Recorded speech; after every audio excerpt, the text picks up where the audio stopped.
Hey guys, so as you saw in the last clip, I have started reading Six Crimson Cranes, which is the next book in the little series that I'm doing where I'm reading the book subscription boxes. And so I have actually read quite a bit already. I'm already over 100 pages into the book. And I'm really liking it, actually.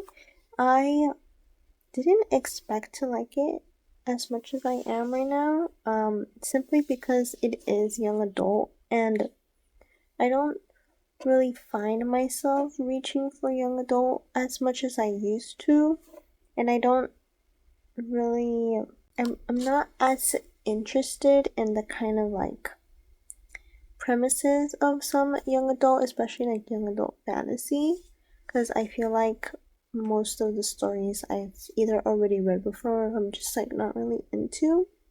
And there's always, the case of like, am I going to like the writing, or is it going to be too like not childish per se, but just like it's also like, am I going to vibe with the writing and that kind of thing. So that's why I was like kind of dreading picking it up, but I'm really glad that I eventually did. I mean, I eventually had to because I'm doing this little series, but I'm also really glad I did because it's really good so far. Like, it's really fun.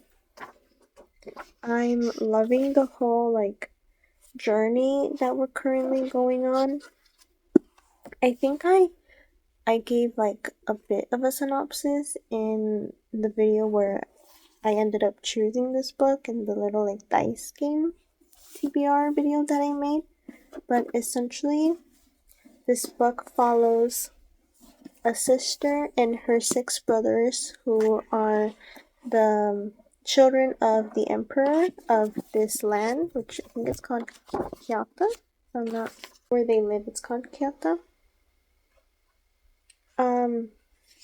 And so it follows them, right? And so she doesn't realize it until recently, but she actually has magical abilities, and this is like a magical, fantastical land. However, the magic in this land has like long been forgotten and has almost gone extinct. So like there isn't really that many like enchanters or like sorcerers in this land anymore.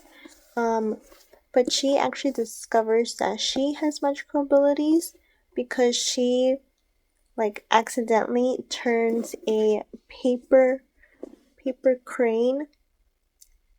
She makes it come alive, and that's how she realizes that she has these abilities.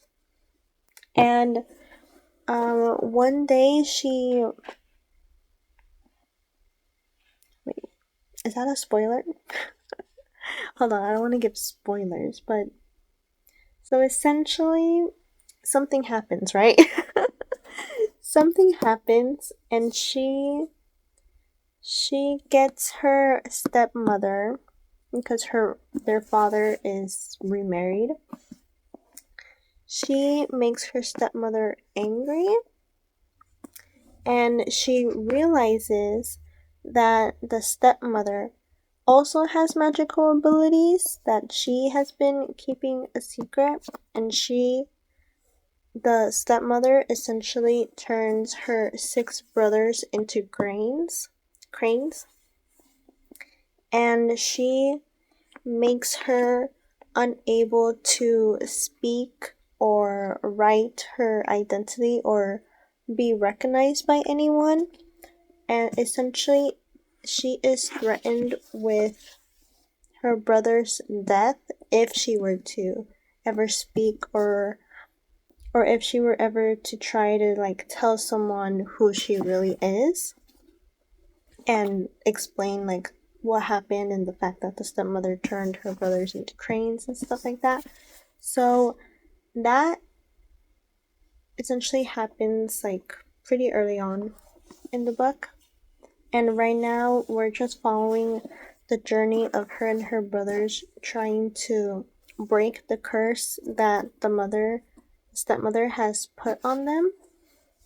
And right now they're trying to figure out like what it is that they need to do in order to get back to their home and reveal the truth of their stepmother and go back to their usual selves, essentially. So right now we're following that journey, and it's really good so far.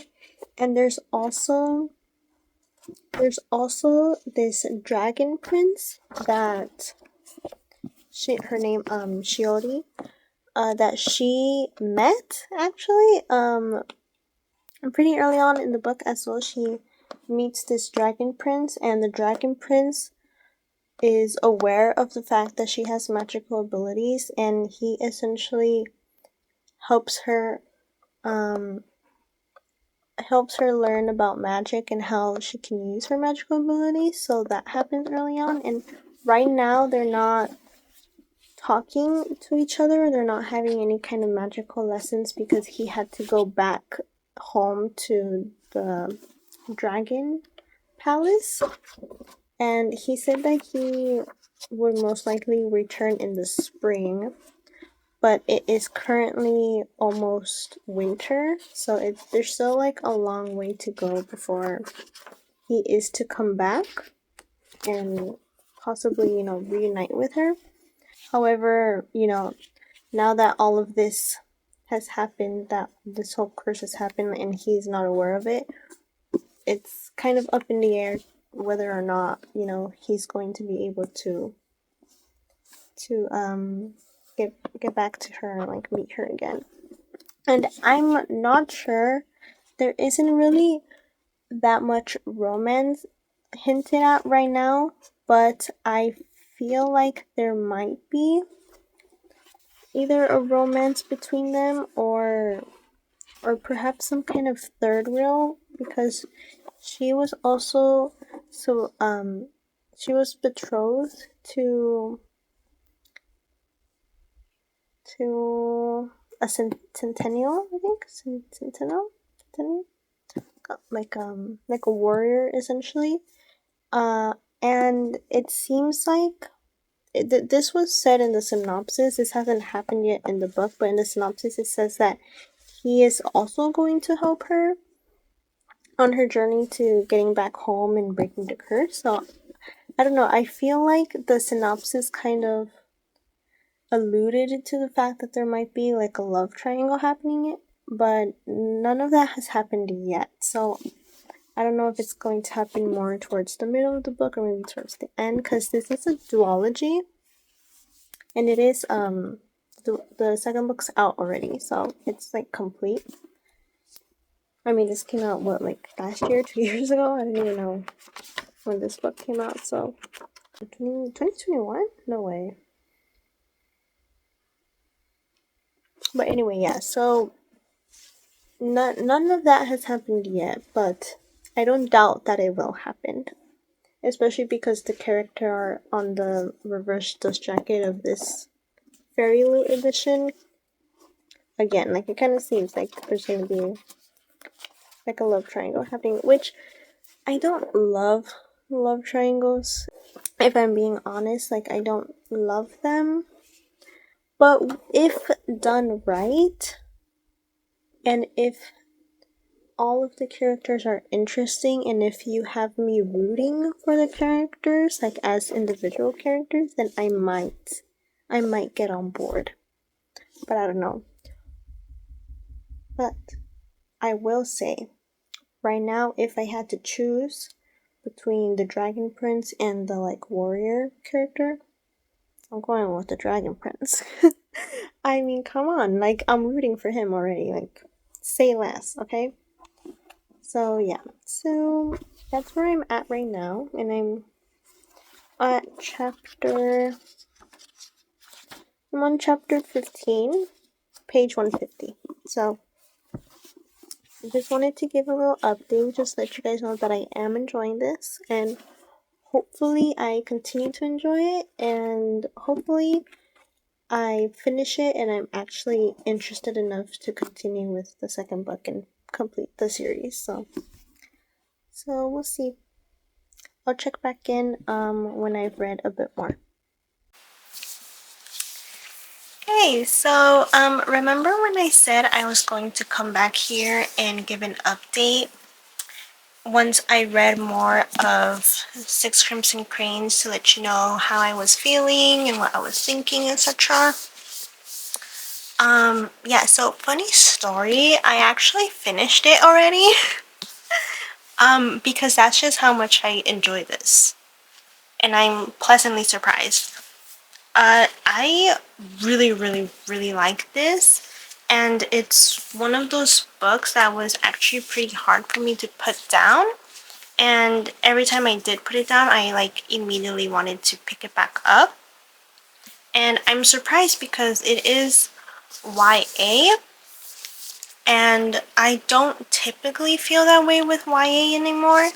Especially the YA that feels like a lot younger and it has a lot younger like tone of voice and like writing style.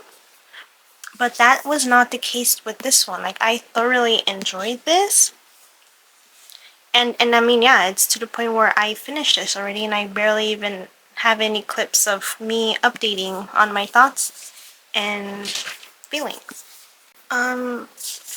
So yeah, so I liked it so much that I just kept reading and reading until I finished it, and I just finished it. And yeah, it was a pleasant surprise, and I'm giving this 4 stars. So it's another success for this little series that I'm making, which I'm really happy about. I'm happy that so far I'm not only reading the books that I've had for like more than 2 years now from the book boxes, but also that I am thoroughly enjoying them. So it's really nice. So to kind of explain a little bit of this book and more so like the kind of concepts that it has, there's a lot of mystery, there's a lot of magic, there's a lot of action, there's a lot of twists. There were some twists towards like the middle end of the book that I didn't see coming, and it kind of plays around with your expectations at the very beginning. It's like at the very beginning you really believe that the antagonist of the book is this one person, and it turns out that that's not the full story. I don't want to say too much because then it's kind of spoilery, but I really, really liked it.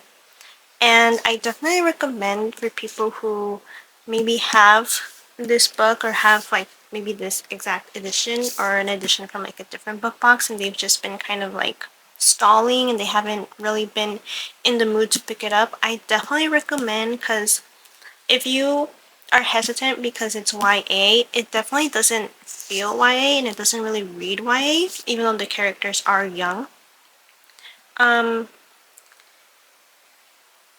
And also if you're like worried about the whole like idea of there being a love triangle, honestly don't worry. If you are someone who doesn't love triangles, you really don't have anything to worry, at least not in this book, because there really isn't a love triangle in here, and I honestly don't think that there's going to be. I know this is a duology, so there's one more called The Dragon's Promise. That's the second and final book in this series. I don't think that one is going to create like a love triangle or anything. I feel like the pairing is pretty much set, and I don't think there's anything can happen that's going to change that. But then again, I don't know. I haven't read the second book. I am planning on reading the second book because I really like the story and I really would like to finish it. Also, I will say I am a little disappointed in the fact that I guess this is more so this specific picture, but also like the synopses kind of font, but it hints at the dragon character being more in this story, and his presence is really only in here like 3 times. Like, we really don't see him at all in here. Like, we know the tiniest bit of information about him, and we see a little bit of his personality, but he's really not in here. Like, he's only hinted at. But he is definitely going to have a bigger presence in the second book, and I'm really excited for that because the little bit that we did see of him in here I really liked, and I would really like to know more about him. And although I was kind of hoping that the potential like love triangle would skew more towards him, I don't think that's going to happen. But honestly, I'm okay with that because the other love interest is also pretty interesting. So if she does end up with him, then I'm okay with it.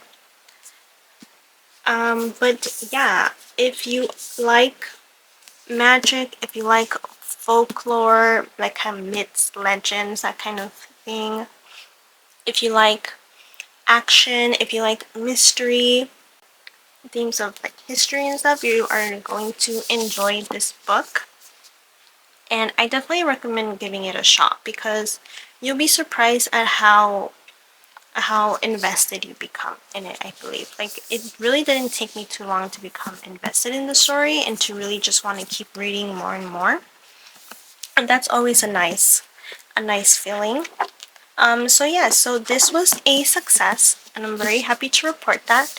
So now I'm going to be filming the next video of me choosing my next read and going on from there. Hopefully that read is also going to be just as fun and interesting, and I will be continuing with the sequel. I don't think I'm going to be vlogging that or giving any updates as to that. Maybe I'll share my thoughts in like a video that I do in the future. I'm not sure, but yeah, I'm probably just gonna read that in my own time and not so much for a video. But yeah, anyway, hope you enjoyed this short little reading vlog for the Six Crimson Cranes, and definitely recommend picking it up again, like I said, because it was really fun. And I think a lot more people will enjoy it. I think some are just maybe a little hesitant because it's YA and there's like a potential love triangle. But yeah, anyway, hope you enjoyed the video. Make sure to check out more of the bookish content and like, comment, subscribe if you want, and I will see you in the next one. Bye!